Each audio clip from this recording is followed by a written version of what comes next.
Não, deixa eu aqui. Não.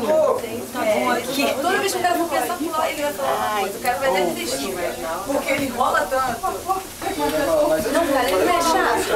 Cara, ele é muito chato. A pessoa tá falando e ele interrompe a pessoa. Eu detesto no domingo.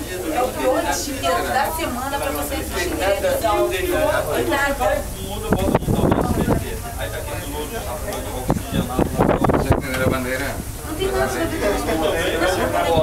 ver com isso. Domingo é outro.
Era assistir.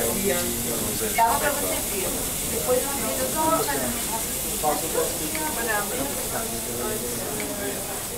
na verdade, ela não tem tanta competência. Se não fosse reconhecendo na vida dela, eu não sei o que seria dela. Pra isso,